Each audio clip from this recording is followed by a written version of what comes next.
اعوذ باللہ من الشیطان الرجیم بسم اللہ الرحمن الرحیم وَلَقَدْ بَوَّأْنَا بَنِي إِسْرَائِيلَ مُبَوَّأَ صِدْقٍ وَرَزَقْنَاهُمْ مِنَ الطَّيِّبَاتِ فَمَا اخْتَلَفُوا حَتَّى جَاءَهُمُ الْعِلْمُ إِنَّ رَبَّكَ يَقْضِي بَيْنَهُمْ يَوْمَ الْقِيَامَةِ فِيمَا كَانُوا فِيهِ يَخْتَلِفُونَ۔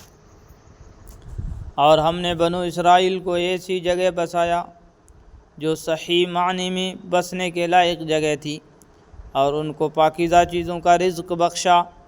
پھر انہوں نے دین حق کے بارے میں اس وقت تک اختلاف نہیں کیا جب تک ان کے پاس علم نہیں آ گیا۔ یقین رکھو کہ جن باتوں میں وہ اختلاف کیا کرتے تھے ان کا فیصلہ تمہارا پروردگار قیامت کے دن کرے گا۔ یعنی بنو اسرائیل کا عقیدہ ایک مدت تک دین حق کے مطابق ہی رہا۔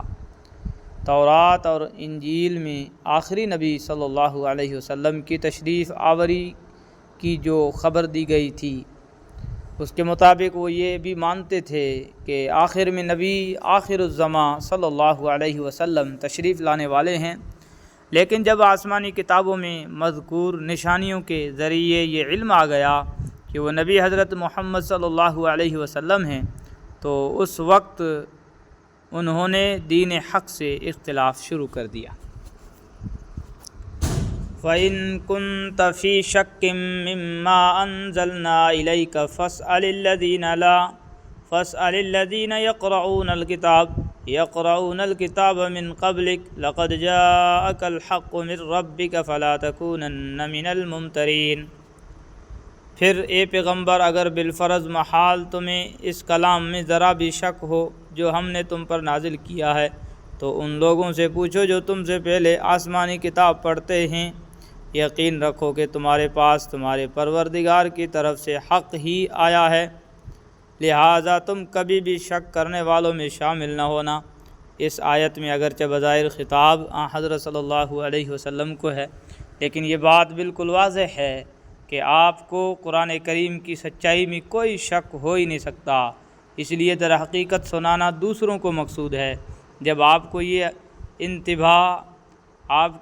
انتباہ کیا جا رہا ہے تو دوسروں کو تو اور زیادہ محتاط ہونا چاہیے۔ وَلَا تَكُونَنَّ مِنَ الَّذِينَ كَذَّبُوا بِآيَاتِ اللَّهِ فَتَكُونَ مِنَ الْخَاسِرِينَ۔ نیز کبھی ہرگز ان لوگوں میں شامل نہ ہونا جنہوں نے اللہ کی آیتوں کو جھٹلایا ہے، ورنہ تم ان لوگوں میں شامل ہو جاؤ گے جنہوں نے گھاٹے کا سودا کر لیا ہے۔ ان الذین حقت علیہم کلمۃ ربک لا یؤمنون۔ بے شک جن لوگوں کے بارے میں تمہارے رب کی بات طے ہو چکی ہے وہ ایمان نہیں لائیں گے۔ وَلَوْ جَاءَتْهُمْ كُلُّ آیَةٍ حَتَّى يَرَوُا الْعَذَابَ الْأَلِيمَ۔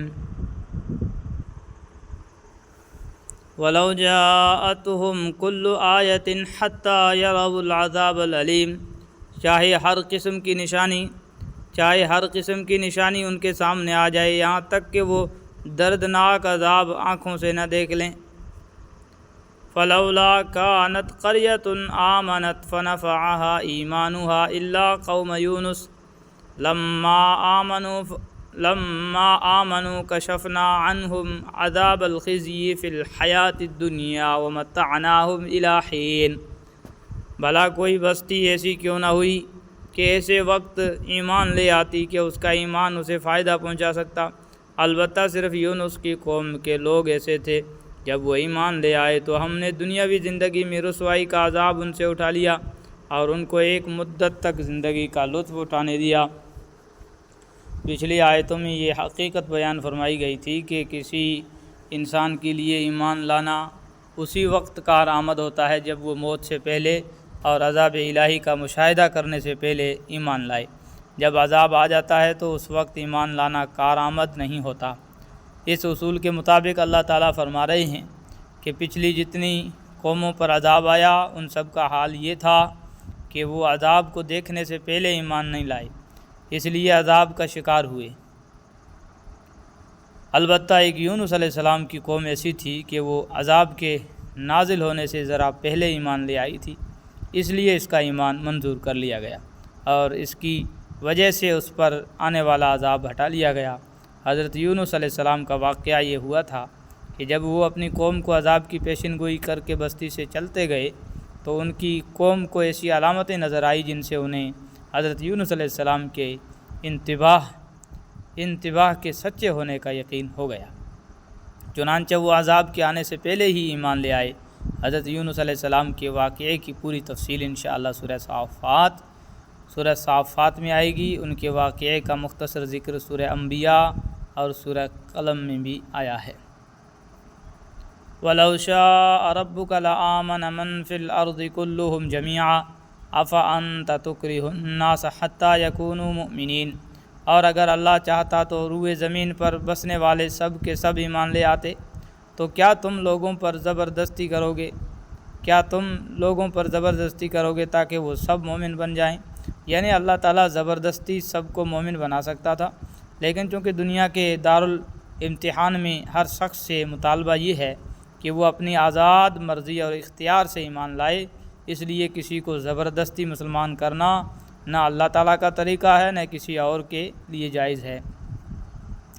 وَمَا كَانَ لِنَفْسٍ أَن تُؤْمِنَ إِلَّا بِإِذْنِ اللَّهِ وَيَجْعَلُ الرِّجْسَ عَلَى الَّذِينَ لَا يَعْقِلُونَ، اور کسی بھی شخص کے لیے یہ ممکن نہیں ہے کہ وہ اللہ کی اجازت کے بغیر مومن بن جائے، اور جو لوگ عقل سے کام نہیں لیتے اللہ ان پر گندگی مسلط کر دیتا ہے۔ اللہ تعالیٰ کے حکم کے بغیر کائنات میں کچھ نہیں ہو سکتا، لہذا اس کے بغیر کسی کا ایمان لانا بھی ممکن نہیں، لیکن جو شخص اپنی سمجھ اور اختیار کو صحیح استعمال کر کے ایمان لانا چاہتا ہے اللہ تعالیٰ اسے ایمان کی توفیق دے دیتا ہے، اور جو شخص عقل اور اختیار کو صحیح استعمال کر کے ایمان لانا چاہتا ہے اللہ تعالیٰ اسے ایمان کی توفیق دے دیتا ہے، اور جو شخص عقل اور اختیار سے کام نہ لے اس پر کفر کی گندگی مسلط ہو جاتی ہے۔ قُلْ انظُرُوا مَاذَا فِي السَّمَاوَاتِ وَالْأَرْضِ وَمَا تُغْنِي الْآيَاتُ وَالنُّذُرُ عَنْ قَوْمٍ لَا يُؤْمِنُونَ، اے پیغمبر ان سے کہو کہ ذرا نظر دوڑاؤ کہ آسمانوں اور زمین میں کیا کیا چیزیں ہیں، لیکن جن لوگوں کو ایمان لانا ہی نہیں ہے ان کے لیے زمین و آسمان میں پھیلی ہوئی نشانیاں اور آگاہ کرنے والے پیغمبر کچھ بھی کارآمد نہیں ہوتے۔ اس کائنات کی ہر چیز کو اگر انصاف کی نظر سے دیکھا جائے تو وہ اللہ تعالیٰ کی قدرت اور حکمت کا شاہکار ہے۔ اس سے نہ صرف یہ معلوم ہوتا ہے کہ یہ محیر العقول کارخانہ خود بخود وجود میں نہیں آ گیا، اسے اللہ تعالیٰ نے پیدا کیا ہے، بلکہ اس سے یہ بھی سمجھ میں آتا ہے کہ جو ذات اتنی عظیم کائنات پیدا کرنے پر قادر ہے اسے اپنی خدائی کے لیے کسی شریک یا مددگار کی حاجت نہیں ہے، لہٰذا وہ ہے اور ایک ہے، اس کا کوئی شریک نہیں۔ اس آئینہ خانے میں سبھی عکس ہیں تیرے، اس آئینہ خانے میں تو یکتا ہی رہے گا۔ فَهَلْ يَنْتَظِرُونَ إِلَّا مِثْلَ أَيَّامِ الَّذِينَ خَلَوْا مِنْ قَبْلِهِمْ قُلْ فَانْتَظِرُوا إِنِّي مَعَكُمْ مِنَ الْمُنْتَظِرِينَ، بھلا بتاؤ کہ یہ لوگ ایمان لانے کے لیے اس کے سوا کس بات کا انتظار کر رہے ہیں کہ اس طرح کے دن یہ بھی دیکھیں، اس طرح کے دن یہ بھی دیکھیں جیسے ان سے پہلے کے لوگوں نے دیکھے تھے۔ کہہ دو کہ اچھا تم انتظار کرو، میں بھی تمہارے ساتھ منتظر ہوں۔ ثُمَّ نُنَجِّي رُسُلَنَا وَالَّذِينَ آمَنُوا كَذَلِكَ حَقًّا عَلَيْنَا نُنْجِي الْمُؤْمِنِينَ، پھر جب عذاب آتا ہے تو ہم اپنے پیغمبروں کو اور جو لوگ ایمان لے آتے ہیں ان کو نجات دے دیتے ہیں، اور اسی طرح ہم نے یہ بات اپنے ذمہ لے رکھی ہے کہ ہم تمام دوسرے مومنوں کو بھی نجات دیں۔ صدق اللہ العظیم۔